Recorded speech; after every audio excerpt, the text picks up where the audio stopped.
নমস্কার বন্ধুরা।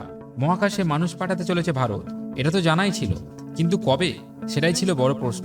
সেই লক্ষ্যে প্রথম পদক্ষেপও নিচ্ছে। এখন শুধু সামান্য সময়ের অপেক্ষা। মহাকাশে মানুষ পাঠাতে চলেছে ভারত, যার পোশাকি নাম গগনযান। এই গগনযান রকেটের কোড নেম G1। কিন্তু মানুষ তো আর প্রথমে পাঠানো যাবে না, তার আগে সেই যাত্রা নিশ্চিত করা দরকার।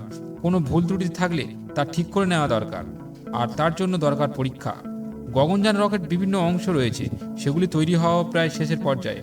সেগুলিকে সতীশ ধাওয়ান স্পেস সেন্টারে নিয়ে আসা হবে আগামী নভেম্বর মাসে। তারপর সেগুলিকে একত্রে করে তৈরি করতে যেটুকু সময় লাগবে। ইসরোর চেয়ারম্যান এস সোমনাথ সাংবাদিকদের জানিয়েছেন, সম্ভবত ডিসেম্বরেই তারা মহাকাশে মানুষ পাঠাতে প্রথম পদক্ষেপ নিতে চলেছে। প্রথম পরীক্ষামূলক যান উড়ে যাবে মহাকাশে, দেখা হবে কোনো ভুল ত্রুটি রয়েছে কিনা। এমন একাধিক পরীক্ষামূলক উড়ানের পর সব দিক থেকে নিশ্চিত হলে তারপর মহাকাশে উড়ে যাবেন ভারতীয় মহাকাশচারীরা।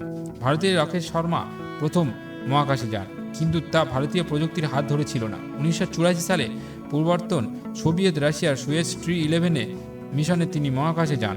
তবে ভারতের এই প্রথম মহাকাশে মানুষ পাঠাতে চলেছে ভারত। ভারত তার নিজস্ব প্রযুক্তিতে মহাকাশে মানুষ পাঠিয়ে মহাকাশ বিজ্ঞানের আরও একটা মাইলস্টোন পদক্ষেপ নেওয়ার অপেক্ষায়। তারাই প্রথম ধাপ।